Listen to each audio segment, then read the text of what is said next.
bless our children. Yes, that's right. So welcome everyone to Beth-Ariel. Bienvenue chacun à l'église Beth-Ariel, l'église messianique Beth-Ariel. Et ceux qui sont sur Facebook, avez-vous remarqué comment la nature réagit ces derniers jours et spécifiquement la température? Juste la semaine dernière, on pouvait lire des titres de journaux comme « Toute l'Australie est maintenant dans la sécheresse ». Un autre disait « Le plus grand feu de la Californie qui a jamais été vu ». Quelqu'un disait que c'était comme l'enfer sur Terre. Un autre titre, les scientifiques prédisent que la chaleur va augmenter dans les prochaines années, jusqu'à amener plusieurs morts.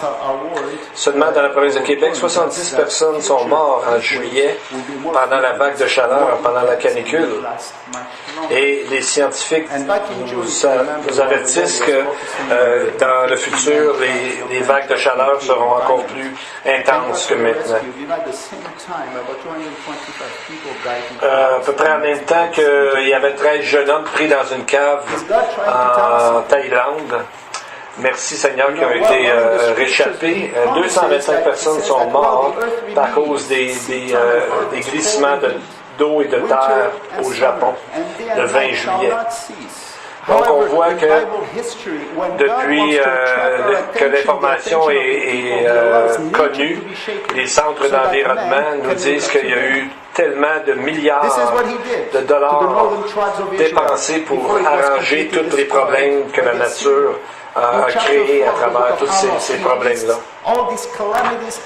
Toutes ces calamités ont été prophétisées par les prophètes. Et pourtant, Dieu nous a dit dans Genèse 8:22 que tant que la terre subsistera, les semailles et les moissons, le froid et la chaleur, l'été et l'hiver, le jour et la nuit ne cesseront point.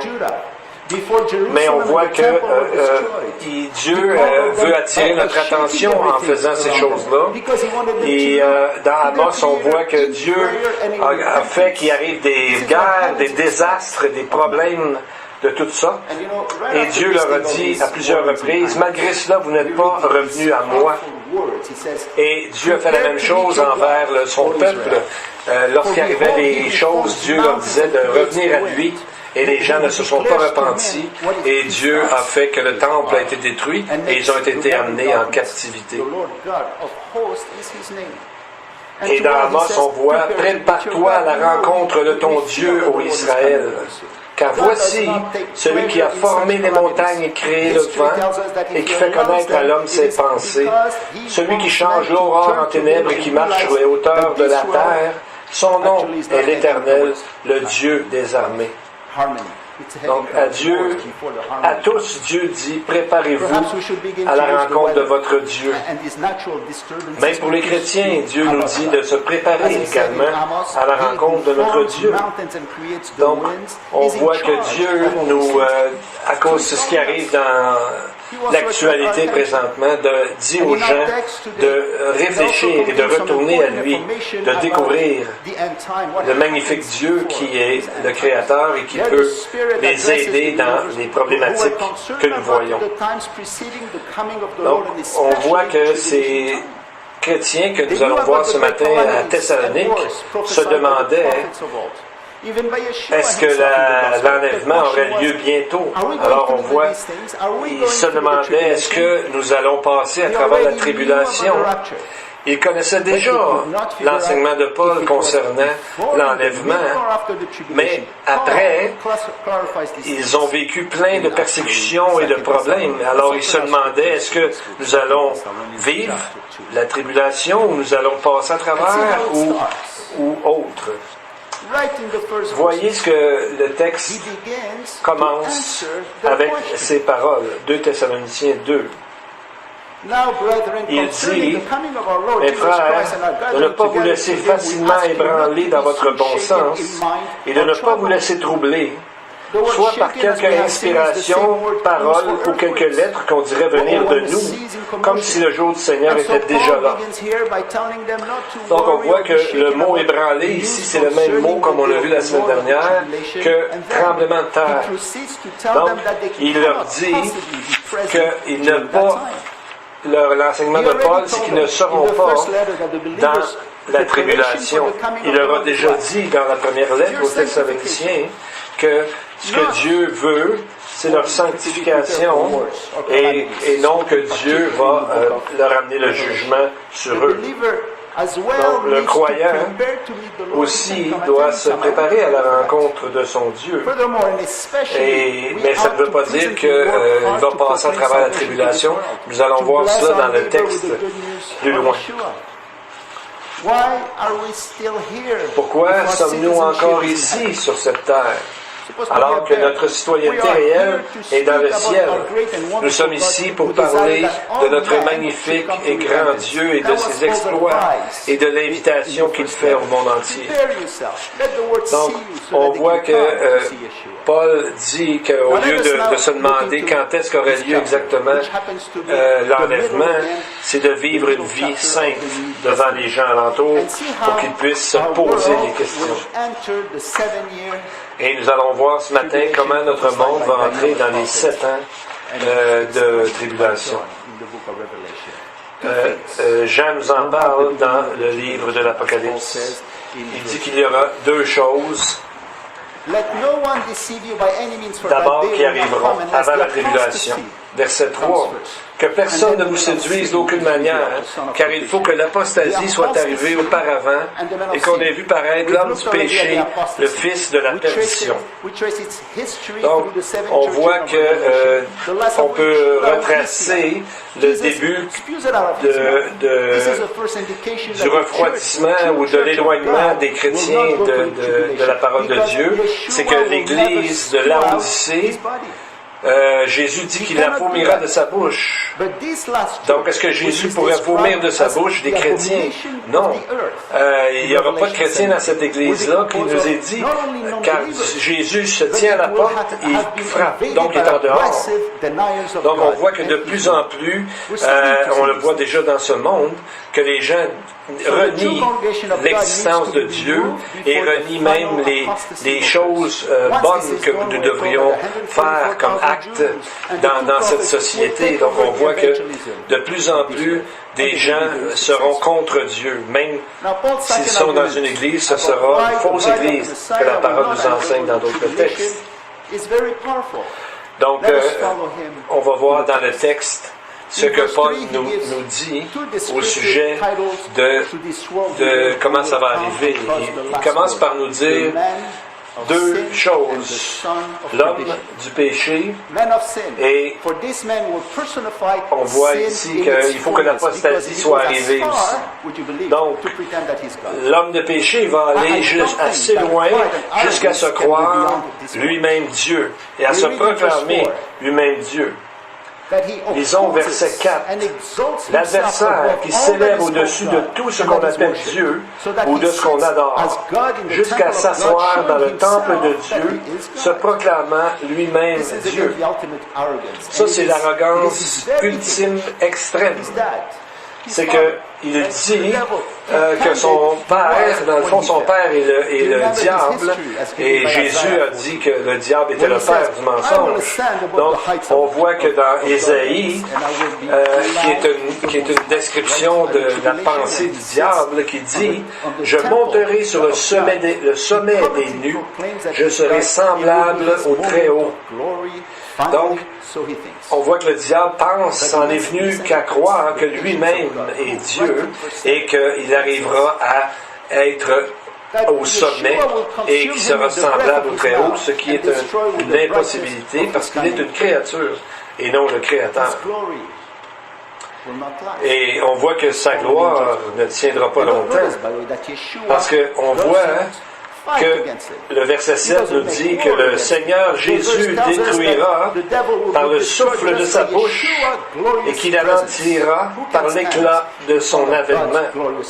Donc on voit que Jésus ne fera même pas la guerre avec lui, juste par son apparition et par le souffle de sa bouche, il détruira complètement le diable à la fin. Donc on voit que Jésus le détruira de cette façon. On voit aussi que Jean le mentionne dans Apocalypse 1, lorsqu'il dit « De sa bouche sortait une épée aiguë à 2 tranchants, et son visage était comme le soleil lorsqu'il brille dans sa force. » Et nous savons ce qu'est l'épée aiguë dans Hébreux 4.12. C'est une épée à 2 tranchants, c'est la parole de Dieu. Donc, nous n'avons rien à craindre comme croyants. Les pères de l'Église, Chrysostome, Hilaire de Poitiers, Augustin, ont bien traduit ce texte. Il l'appelle le fils de la perdition, il l'appelle le fils du diable. Donc on voit que le mal imite toujours le bien. Il n'existe pas par lui-même, mais il imite le bien pour amener les gens à être séduits. Au verset 4, nous lisons « L'adversaire qui s'élève au-dessus de tout ce qu'on appelle Dieu ou de ce qu'on adore, jusqu'à s'asseoir dans le temple de Dieu, se proclamant lui-même Dieu. » Donc on voit qu'aujourd'hui, il y a un temple qui doit être construit avant que ces choses-là arrivent. On parle du temple dans le texte. On voit qu'en Israël, chaque jour maintenant, ils prient pour avoir ce temple. Et même les Juifs qui ne sont pas des croyants, qui dans le fond sont très très loin de ça, peut-être qu'ils veulent avoir ce temple pour le tourisme. Mais les gens religieux veulent ce temple pour revenir à une religion qui va avoir en Israël nationale. Donc ils veulent le nouveau temple, le 3e temple. Et nous allons voir que Dieu lui-même amènera son temple à lui, qui sera la nouvelle Jérusalem, et qui va arriver sur cette terre. Un jour, Dieu prendra place, que nous allons voir dans d'autres textes également, jusqu'à ce qu'il amène l'état éternel. Il y a un moment donné où Dieu régnera sur la terre. Nous allons voir comment cela va arriver, l'ascension de l'impie ou l'homme du péché, versets 9 et 10. L'apparition de cet impie se fera par la puissance de Satan, avec toutes sortes de miracles, de signes et de prodiges mensongers, avec toutes les séductions de l'iniquité pour ceux qui périssent, parce qu'ils n'ont pas reçu l'amour de la vérité pour être sauvés. Donc on voit qu'au verset 9, l'Antichrist va avoir besoin de toutes sortes de trucs, de prodiges pour convaincre les gens. Comme les sorciers de Pharaon, les prêtres de Pharaon ont imité ce que Moïse faisait avec, par exemple, la verge de Moïse. Ils ont fait la même chose, qui devenaient des serpents, mais on sait que la verge de Moïse a avalé tous les autres serpents. Donc on voit que dans les textes, dans l'Apocalypse 13, on voit qu'il nous parle au verset aussi nous dira ce qui va arriver avec justement Satan qui voudra détruire Israël. Au verset 9, il nous parle des merveilles du mensonge, avec des prodiges mensongers. Dans le fond, ça serait mieux traduit des merveilles du mensonge. Le mot mensonge, en grec, ici, c'est le mot pseudo. Donc, il ressemble, mais qui n'est pas la vraie chose. Donc, on voit que le texte ici parle des merveilles du mensonge. Le miracle et la puissance du mensonge. On dit que répéter une chose 100 fois, on vient qu'à y croire. C'est exactement le même principe que nous voyons ici. Et ça va être la plus grande ruse, la plus grande mensonge que le monde ne sera jamais témoin. Je ne sais pas si vous vous rappelez, il y avait des gens qui ont construit des faux des commerces, vous savez, en pyramide, ou est-ce que c'est vraiment une façon de voler les gens? Je ne sais pas si vous vous rappelez de Bernard Madoff. Il a créé une façon très intelligente de voler les gens, même qu'il a réussi à convaincre des banques. Il y a des gens, on estime qu'il a volé environ 50 milliards de dollars à différentes banques, et la banque de Hollande, à laquelle il a vendu, il a volé 2,8 milliards. Et la Banque de France, de Suisse, d'Italie. Donc, on pensait que ces gens-là savaient ce qu'ils faisaient, mais on a découvert par la suite les fraudeurs qu'ils étaient. Donc, on voit que les gens, des banquiers sont prêts à croire des choses qui sont bien présentées, qui ont l'air à se tenir debout. Avez-vous déjà entendu parler de l'homme de Piltdown? C'est vraiment une des choses les plus mensongères qu'il y a eu dans les derniers temps dans la science. Un jour, ils ont trouvé un crâne et ils ont dit que c'était probablement le lien manquant entre le singe et l'homme. Et pendant longtemps, ça a duré pendant 40 ans, mais un jour, ils sont aperçus que c'était simplement un crâne avec une mâchoire d'un orang-outan. Un orang-outan, donc un singe. Et ça a duré longtemps, par contre, avant qu'on s'en rende compte. Et il y a un monsieur qui s'appelait Hendrik Schön, qui, au niveau de l'électronique, a réussi à créer dans un journal de science, il y a eu plusieurs prix et reconnaissances comme quoi que c'était vraiment des découvertes scientifiques incroyables. Il est dans l'électronique.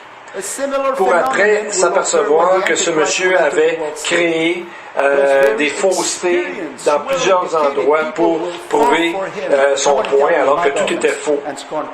Donc on voit que le fils de la perdition que nous voyons au verset 9 sera mu par l'activité de Satan. Si jamais quelqu'un a été possédé par le démon, c'est vraiment lui de façon totale et complète. Donc on voit que dans Daniel nous dit, dans Daniel 9, 27, comment ça va arriver, qu'il fera une solide alliance avec plusieurs pour une semaine, et durant la moitié d'une semaine, il fera cesser le sacrifice et l'offrande.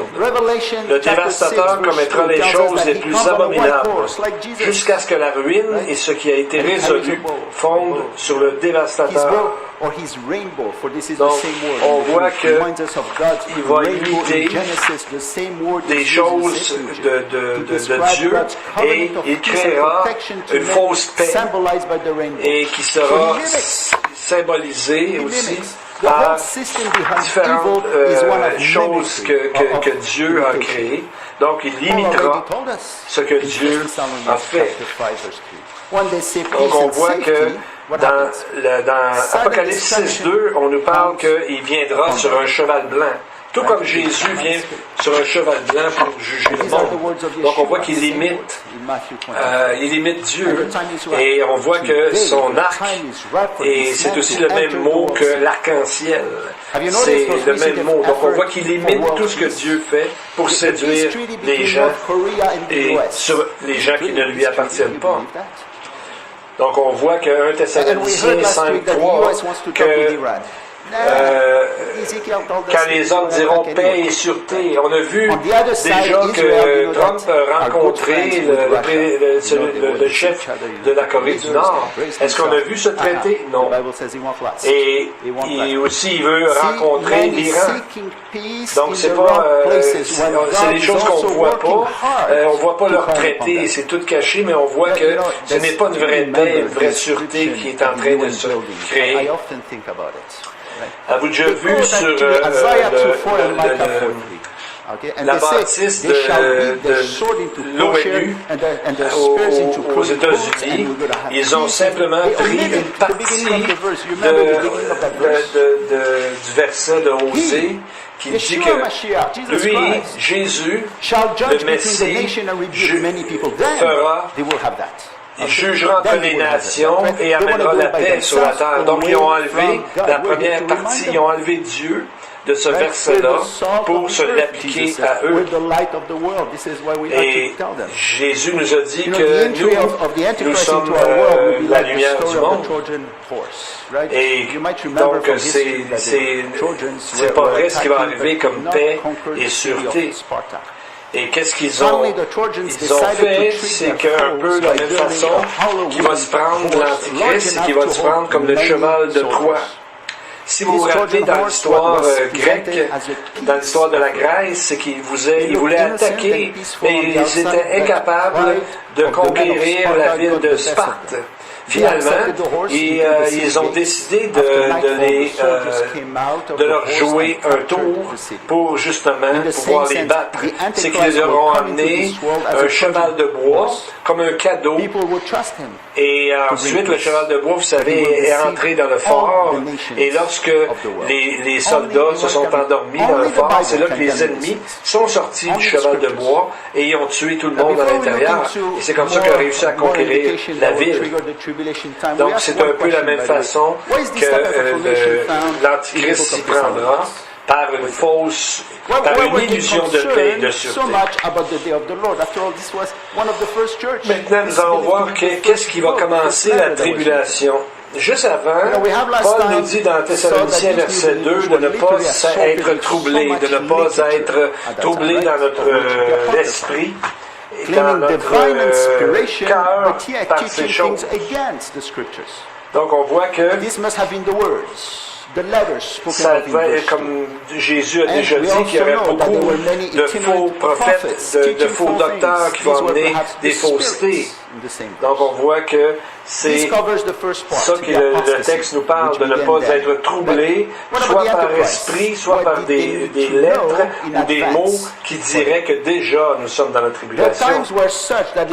Donc, mais dans le temps de ces chrétiens des Thessaloniciens, on dirait à cause des persécutions, ils pensaient qu'ils étaient vraiment dans le temps de la tribulation.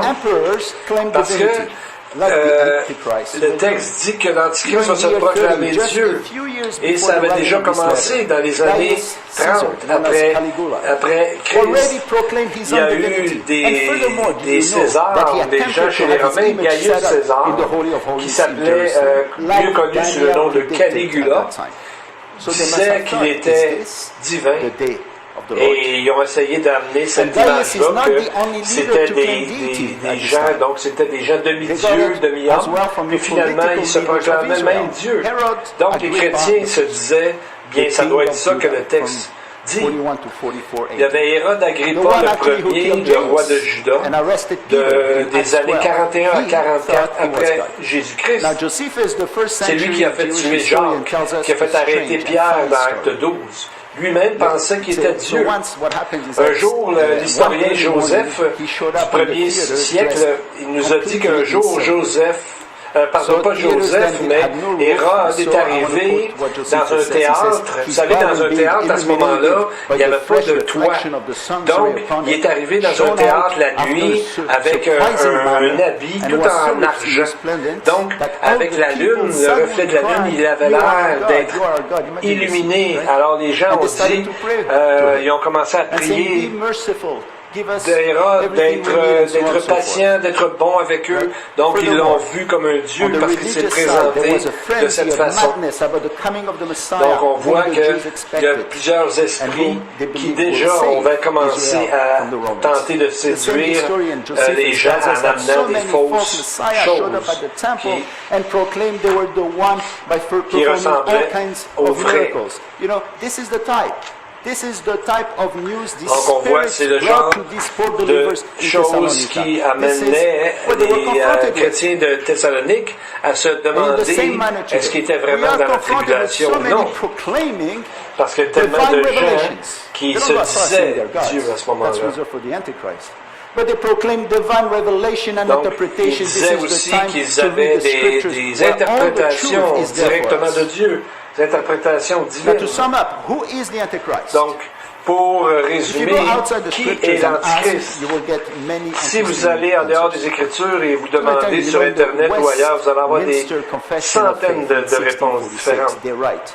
The Pope of Il Rome disait is that qu'il y en a Antichrist, qui ont that man of dit sin, the son que of dans la perdition, confession de that foi exalted de himself in the Westminster church en against Christ and so on. 1646, ils I don't écrivaient think que the Catholics c'était like that. le pape de Rome, So, qui est they l'Antichrist, struck l'homme de back and péché, came le up with fils their de own perdition, definition and said that qui the Antichrist exalte is Luther. lui-même dans l'Église They said that contre he is the Christ fallen et tout ce qui est star, appelé which Dieu. permitted, in Revelation 9:21, Donc on the voit aussi exit que of the abyss, even eux actually with autres, much donc ingenuity, les pulled the gens number ont, 666 from his name. les catholiques n'ont pas Let's beaucoup see the aimé ça, scriptures, right? donc ils ont Let's dit see que the word of l'Antichrist God. était Luther. So the Et même ils ont trouvé une Antichrist, façon what the que word of son God nom says that the en Antichrist arrive will be an à être le intellectual chiffre genius. 666. Daniel tells us Donc on voit that que he will be faut rester dans les Écritures pour actually comprendre imaged. qui sera vraiment He will cet be a homme, ce political, fils de commercial, and perdition. military C'est genius. un homme, We've seen this in Daniel. un He génie tells us that he will militaire gain et control over the commercial hidden et treasures of politique gold and silver and qui precious sera things. He will be a l'Antichrist, great car speaker. il fera You know, when you have a great speaker des which choses emerges, merveilleuses, you comme know, on a vu people tantôt, just des fall for this prodiges, man. et ça Find out sera who un this man grand is and orateur, what he parce is que nous teaching. savons que les gens, We can quand have ils a voient un pretty grand good idea orateur, of on his dirait qu'ils personality oublient by the many de names given to vérifier him. et d'écouter si vraiment ce qu'il dit est sensé ou est selon la parole de Dieu. Donc on voit que cet homme de perdition de l'homme du péché sera sans arrêt, il n'y aura rien pour l'empêcher d'aller au bout du mal qu'il fait. Donc, on voit que la parole nous dit aussi d'une petite corne, mais le vrai mot, ce serait le mot une corne insignifiante. Donc, c'est ce qu'il nous dit dans les textes de Daniel. Le roi arrogant, la bête, l'homme de péché. Donc, on voit que n'est-ce pas intéressant que nous avons tellement d'informations alors que quelqu'un qui arrive de façon subtile, etc., pourtant la parole de Dieu nous le dévoile, nous le déclare très, très clairement. Donc, ce que nous avons besoin de savoir au sujet du futur est dans la parole de Dieu. Ce que nous avons besoin de savoir. Il ne faut pas essayer de trouver des choses que nous n'avons pas besoin de savoir. Donc, est-ce que les croyants vont voir la personne de l'Antichrist? Nous allons voir dans le texte de 2 Thessaloniciens, un des endroits les plus intéressants. Il nous parle de celui ou ce, le pronom démonstratif, ce qui le retient. Donc, on va essayer de comprendre qui est ce qui le retient. Nous allons voir ce qui retient, ce qui retiendra justement l'Antichrist d'arriver pour le moment. Donc on voit qu'en plein milieu d'une belle révélation que Paul est en train de nous emmener, c'est comme si tout à coup Paul nous dit quelque chose, il nous dit une partie, c'est comme s'il nous disait, ben essayez de trouver le reste par vous-même.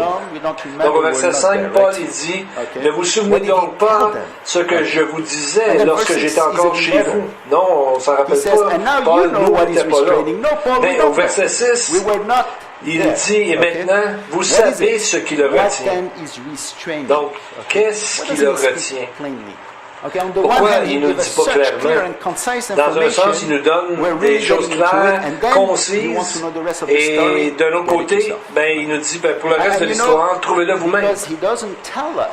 Pourquoi qu'il ne nous le dit pas comme tel? Bien, en tout cas, ce que ça a fait, c'est que ça a créé beaucoup de différentes interprétations.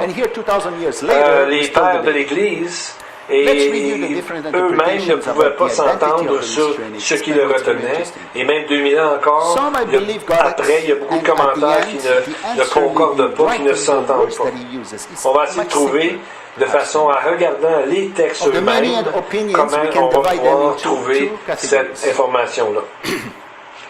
Donc, il y en a qui ont commencé à dire que celui qui retient, ceux qui le retiennent, ce sont les gouvernements humains. Et il y en a d'autres qui disent que ce sera par des puissances divines ou supernaturelles. Il y en a qui disent que c'est le Saint-Esprit, les anges ou l'Église elle-même. Donc, pour le premier, les gouvernements humains, on voit que cela n'a jamais empêché justement de retenir quoi que ce soit en ce qui est le mal, ou encore très peu. Pourtant, il pensait que lorsque le gouvernement romain a amené la Pax Romana, la paix romaine, qu'ils auraient vraiment la paix, mais c'est quelque chose qui n'a pas duré plus de 200 ans en réalité. On ne peut pas leur en vouloir de croire tout ça, parce que l'Empire romain a vraiment amené une certaine paix dans leur monde. Donc, ils croyaient que c'était ce qui retenait l'Antichrist d'arriver. Donc, on voit que le gouvernement n'a pas le pouvoir de retenir les forces du mal. Parce qu'eux-mêmes, finalement, étant pécheurs et étant souvent loin de Dieu, finissent par finalement faire le mal et amener des choses qui ne sont pas en accord avec la parole de Dieu. Il y en a qui ont dit que c'était peut-être l'archange Michael, comme dans le texte de Daniel 10. Il y en a qui ont dit que c'était le cinquième ange de l'abîme dans Apocalypse 9, qui ouvre l'abîme sans fond, sans fin, et que les démons envahissent la terre durant la tribulation. Et il y en a qui disent que c'est le Saint-Esprit. Mais comment le Saint-Esprit peut-il être enlevé alors que nous savons que durant la tribulation, des milliers de gens en viendront à la foi, à croire? On va regarder les versets 6 et 7 de plus près. Et maintenant, vous savez ce qui le retient, afin qu'il ne paraisse qu'en son temps. Le mystère de l'iniquité agit déjà. Il faut seulement que celui qui le retient ait encore disparu. Donc, il y a des choses dans ce texte-là qui ressortent fortement. Au verset 6, le mot en grec, c'est au niveau grammatical, c'est un mot neutre. Et pourtant, dans le verset 7, ça devient dans un masculin. Le mot ici est un mot masculin. Comment trouver quelque chose qui est en même temps neutre et masculin? Il y a un monsieur J.C. Ryle qui était un commentateur de la Bible dans les années 1800, a trouvé que le pronom neutre, c'était l'Église de Dieu, et le masculin, c'était le Saint-Esprit lui-même. C'est une bonne idée, c'est presque ça, mais lorsqu'on regarde, on ne peut pas en même temps être une Église et en même temps le Saint-Esprit lui-même. Mais regardez comme il faut au verset 7. Celui qui le retient encore est disparu. Donc, on voit que ce sera quelque chose qui sera enlevé. En grec, c'est le mot « ek », qui veut dire « sorti de », d'au milieu. Donc, on voit que le mot qui est utilisé dans le grec, c'est le mot pris ou envoyé, sorti de là. C'est le mot ginetai qui est utilisé 678 fois dans le Nouveau Testament et qui est seulement traduit 2 fois, sorti de ou encore est disparu. Le mot ginetai, c'est aussi le mot qui nous a donné le mot Genèse. Donc, on voit que c'est quelque chose qui, à travers une espèce de processus de naissance, d'une transformation qui arrivera et non pas qui sera enlevé. Donc, c'est le mot qu'on voit ici dans Matthieu 5,18, quand Jésus dit que la terre et le ciel ne passeront pas, et jusqu'à ce que tout soit arrivé ou accompli. Qu'est-ce qui sera arrivé ou accompli au moment de l'enlèvement? C'est ce que nous allons regarder. Et il y a vraiment une corrélation avec un autre terme qui est traduit 3 fois dans Romains 7. Ce mot-là, c'est le mot marié. Dans Romains 7.4, on voit que Paul parle justement qu'on parle de mariage. Donc, dans le fond, on peut regarder ici en conclusion qui est marié à Jésus. C'est l'Église, l'Église elle-même. Donc on voit que c'est l'Église elle-même qui sera enlevée. Donc à l'enlèvement, ça va avec tout le contexte des Écritures. Parce que Jésus nous a dit dans un autre texte que nous sommes le sel de la terre. Donc on voit ici une autre corrélation avec cette idée que les croyants seront enlevés, l'Église sera enlevée, l'Église qui est formée de croyants. Et le sel empêche la corruption de grandir, de croître, d'augmenter. Le sel est un symbole du croyant parce que sa présence retient le mal. Et nous voyons dans Genèse justement que lorsque les anges ont apporté le jugement sur Sodome, ils ont commencé à dire à Lot, il faut que tu sortes de la ville, car je ne puis rien faire jusqu'à ce que tu y sois arrivé. Donc ils ont dit à Lot qu'il devait sortir avant que le jugement tombe. Et un peu de la même façon, Paul nous en parle dans 1 Corinthiens 7, 14, et lorsqu'il dit que le mari non-croyant est sanctifié par la femme, et la femme non-croyante sanctifiée par le frère. Autrement, vos enfants seraient impurs, maintenant ils sont saints. Comment un croyant peut sanctifier un non-croyant? Simplement par sa présence, en étant là, parce que le Saint-Esprit l'habite le croyant. Alors, on voit que c'est le sel de la terre qui empêche la corruption de grandir.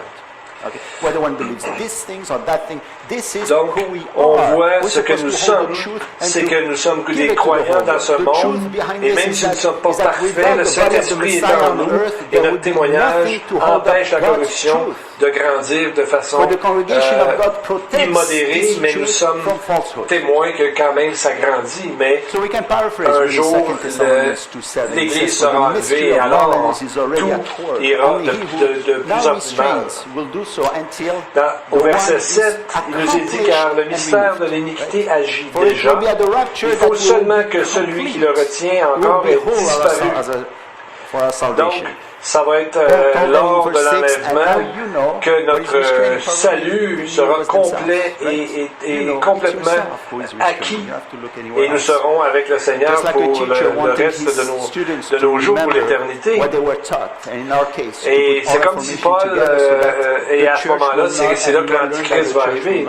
Et c'est comme Paul il dit au verset 6, qu'il dit que nous savons ce qui le retient, c'est que c'est vous, les croyants. C'est ce qu'il leur dit à ce moment-là. On voit qu'on ne peut pas être dans la tribulation parce que d'abord, l'apostasie doit arriver dans sa totalité. Et deuxièmement, nous ne pouvons pas être vomis de la bouche du Seigneur. Et donc, il y a aussi un mariage de la fiancée de l'agneau du Messie, et c'est nous, l'Église. C'est pour ça que Paul nous dit dans Romains 13 que le salut est plus près de nous parce que nous arrivons maintenant à la temps de la fin où l'enlèvement aura lieu. Ça peut arriver n'importe quand. Donc, pour ça, j'ai mis dans le titre de notre bulletin aujourd'hui, pas la peur, mais la confiance. Parce qu'avec Dieu, nous savons que nous sommes des enfants de Dieu et Dieu nous préservera de cette terrible chose qui arrivera sur le jugement de cette terre. 2 Thessaloniciens 3.3 est le verset de cette étude aujourd'hui. Le Seigneur est fidèle, il vous affermira, il vous préservera du malin. Donc, on voit qu'il nous dit, c'est ce que Paul nous disait, de travailler, de grandir dans notre sanctification. Présentement, nous sommes le sel de la terre, nous préservons que la terre se corrompe trop rapidement et Dieu un jour nous enlèvera pour que justement nous serons avec lui et le jugement s'abattra sur la terre. Et le sel était bien important aussi dans tous les sacrifices. On disait qu'il devait être salé de sel. Dans les livres de Lévitique, on voit ça très souvent. Donc, le sel nous parle aussi des œuvres du croyant sur cette terre, en témoignage aux gens qui sont dans ce monde. Le sel est aussi un synonyme de la sagesse dans le Talmud, dans les commentaires hébraïques. Qu'un homme avec du sel, c'est un homme qui est comme ça sur cette terre avec une sagesse, la sagesse de Dieu. Si vous connaissez la peinture de Léonard de Vinci sur le dernier repas, la Sainte Seine, c'est qu'on voit que Judas, avec son bras, a accroché la salière. Si on regarde de très près, on voit que la salière est tombée de côté. On ne remarque pas ça souvent, mais on voit que le sel est une alliance avec Dieu. Dans les sacrifices, nous voyons ça souvent. Et nous allons voir le mot katera dans Luc 18, dans Luc 8, 15, qui nous parle ceux qui le retient. 17 fois dans le Nouveau Testament, ce mot est utilisé et il est utilisé par Jésus dans la parabole du semeur lorsqu'il parle des 4 terres. La première terre, c'est que le diable enlève tout de suite la semence. Quand on parle à quelqu'un du Seigneur, il a l'air à tout comprendre, tout d'un coup, le lendemain, on dirait qu'il n'y a rien d'entendu. Donc on voit les deux autres terres, c'est qu'aussitôt qu'il arrive quelque chose, ils s'en vont, soit qu'il n'y a pas de fruits, il n'y a pas rien qui grandit. Parce que le monde est trop présent, ou encore, donc il n'y a rien, aucun fruit, sauf la 4e terre qui est des croyants. La 4e terre, regardez ce que Jésus en dit. Ce qui est tombé dans la bonne terre, ce sont ceux qui, ayant entendu la parole avec un cœur honnête et bon, la retiennent et portent du fruit avec persévérance. Donc, c'est le mot avec persévérance, qui le gardons le fruit avec persévérance. C'est le mot katéchro qu'on disait tantôt. Donc, c'est ce qui retient. C'est ce qui retient. Donc, on voit que ça concorde avec notre texte, que le croyant, c'est ce qui retient dans le mal d'arriver. Amen. Maintenant, prions. Heavenly Father, advenu malkenu glorify you, for you are the unsearchable God, beyond every created being's comprehension. We thank you for your Spirit of light, who dwells in every believer, so that we may know you, the true God, and know Yeshua Mashiach, whom you have sent. He is the one who allows us to be able to proclaim and explain great mysteries, whose answers are in your word. Heavenly Father, fill this place with your power and your participation, for we have offered to you our praises and our love. Heal those who are sick. Comfort the weary. Give us all the powerful joy from heaven, so that we can be the salt of the earth and bring light and blessings wherever we go. And to the congregation, the Lord bless you and keep you. The Lord makes his face shine upon you and be gracious to you. The Lord lift up his countenance upon you and give you peace. B'Shem Yeshua Mashiach. Amen, amen. May the Lord bless you.